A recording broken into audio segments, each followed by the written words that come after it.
Tazkiyatun nafs itu nak sama dengan mendidik anjing galak dalam hatimu, dalam jiwamu. Kamu itu sama bahkan lebih jahat daripada anjing. Saya digitu-gituan sama guru saya dulu. Kamu itu lebih nakal daripada babi, lebih jorok otaknya, seksnya daripada babi.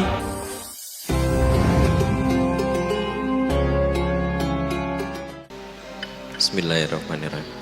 Assalamualaikum warahmatullahi wabarakatuh, Buya. Assalamualaikum. Alhamdulillah dengan skenario Allah pagi ini saya bisa bertemu dengan Buya. Saya Pras dari Pasar Kemis Tangerang. Tempat Abu Yauci. Iya, Grand Batavia Pasar Kemis. Nah, saya juga mengucapkan terima kasih kepada Buya telah membawakan cermin kepada saya, sehingga saya baru menyadari saya berpakaian seperti ini saya malu rasanya dengan perbuatan maksiat dulunya gitu. Cuman saya sedang belajar untuk memantaskan diri di hadapan Allah. Ada dua pertanyaan yang saya ingin tanyakan, Buya. Yang pertama, bagaimana menempatkan nafsu dalam amaliyah diri? Yang kedua, adakah tips atau cara pada saat muhasabah kita tidak terjebak dalam perenungan dosa? Mungkin itu saja, Buya, yang ingin saya sampaikan. Assalamualaikum warahmatullahi wabarakatuh. Assalamualaikum. Nafsu itu jangan dikasih kendor, karena ayatnya waman nahan nafsa, siapa yang menahan jiwanya dari kecondongan fujurnya, jangan dikasih kendor. Jangan masker doang yang bilang jangan kendor. Ini masker jangan kendor, giliran nafsu dibiarin. Nafs itu tidak hanya itu, nafs itu ada zahir, ada batin. Zahirnya nafs makan, pengen terlihat lebih baik depan orang. Batinnya nafs pengen dihargai, pengen dianggap alim, pengen menggurui orang, tidak mau digurui. Ini hati-hati. Masih ingat iblis? Iblis itu nafsnya pengen minta dihargai, bahasa Arabnya istakbaro. Jadi istakbaro itu bahasa halusnya pengen dihargai. Bukan saya pengen dihargai, tapi emang harusnya begitu. Ini hati-hati. Orang-orang yang tersinggungan mulu hidupnya, hati-hati tuh. Jangan-jangan antum melihara kibr, salah satu karakternya nafs. Hati, biasanya pengurus masjid kena ujian begitu tuh. Pengurus masjid, guru-guru, syekh-syekh, kiai-kiai, pejabat-pejabat atau mantan pejabat. Dia mantan masih pengen dihargai seperti pejabat. Namanya post power syndrome, tahu? Ya. Dia dulu ngurus masjid, sekarang kan bukan. Itu di banyak masjid saya ketemu begitu, Pak. Di banyak masjid, saya nggak tahu masjid sini ya. Dinamikanya mungkin 11-12 lah. Bener. Ya, sama lah.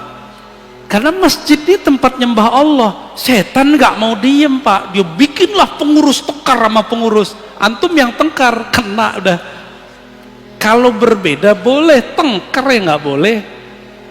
Berselisih itu rahmat, yang nggak boleh itu takhasum, bermukhasamah. Mulai kemudian orang kalau udah mukhasamah tengkar, nyari kesalahan orang nggak? Ada beberapa masjid udah kayak partai politik, Pak. Mau milih ketua itu udah pakai, waduh ya salam, udah ada tim sukses segala, ada grup baru lagi.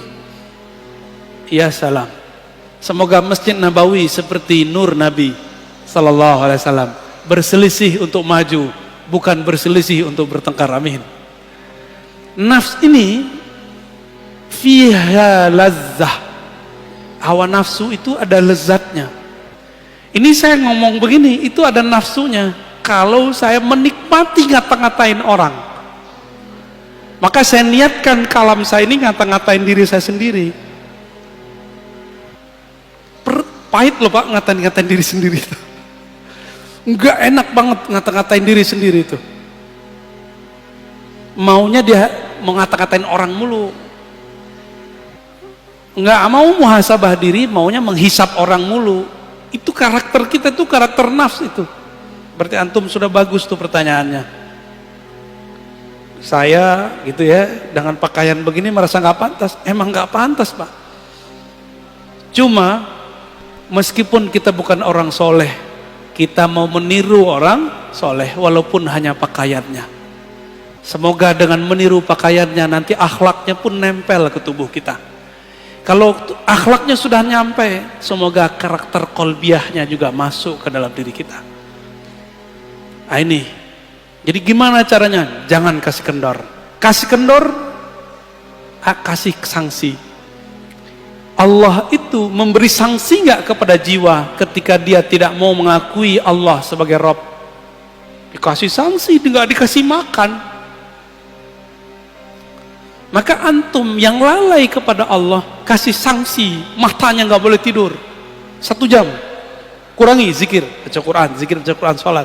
Harus disangsi diri kita ini, diberikan dia hukuman, disiplin.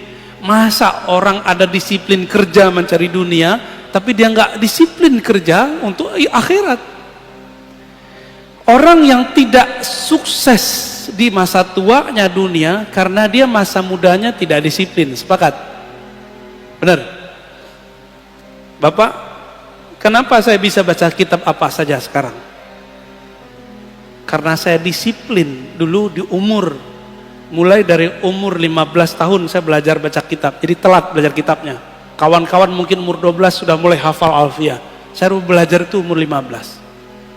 Karena saya tahu ini ilmu mahal, nggak pernah kita tinggal lagi. Kuliah pun, ketika orang tua saya mengatakan, nak cari kerjaan, bapak susah. Saya bilang, Pak, apapun, tolong beasiswain saya 4 tahun. Dan benar-benar Pak, saya 12 tahun mendidik nafsu saya untuk tidak pacaran. Ya, itu 12 jam setiap hari. Enggak hura-hara ke sana sini, sibuk baca buku, masuk. Jadi merbot di pesantren, azan. Kadang-kadang imamnya nggak ada, kita jadi imam. Yang paling gawat apa? Dosen kita ini pesantren mahasiswa, dosennya nggak ada. Kita masih santri, orang pada ngelirik. Terpaksalah kita maju. Di situ saya baru tahu kalau saya banyak baca, Pak. Tapi saat itu karena guru jauh, kolbu masih ada sombong. Bertambah ilmu, tambah sombong. Bertambah bacaan, bertambah belagu. Itu saya alami dulu. Ini kan ada mahasiswa kita di sini udah jadi ustadz juga ya, Ibnu Hajar. Dia kan jurusan filsafat tuh. Ya, 11-12 lah kayak dia dulu. Bertambah baca kitab, bertambah sombong. Jadi saya kalau baca kitab dulu niatnya mau debat orang. Serius Pak. Jadi kalau baca ngapal hadis, saya niatin untuk debat salafi. Kalau baca kitab akidah, mau ngelawan Syiah, liberal. Kalau baca kitab filsafat, mau ngalahin orang-orang yang sok-sok ngomong filsafat. Bener-bener dulu. Gak ada yang bener. Kenapa? Di kolbu ada kibir. Di dalam jiwa ada karakter sombong yang belum dibenerin. Ketika bertambah sholat, bertambah sombong. Inilah yang terjadi pada orang baru hijrah jadi ustadz. Dirinya belum diberesin, apalagi mu'alaf. Bertahun-tahun dia makan haram. Sekarang mu'alaf dikasih panggung, nggak mau jadi santri. Sedangkan serigala, hewan ternak, hewan buas yang ada dalam dirinya belum dididik. Jadi tazkiyatun nafs ini, kalau bahasa guru saya dulu, saya masih ingat Syekh Maulana Muhammad Nuruddin Al-Khalidi An-Naqsyabandi, lalu Syekh Hasan Basri Jalil Al-Qadiri As-Samani. Apa kata mereka?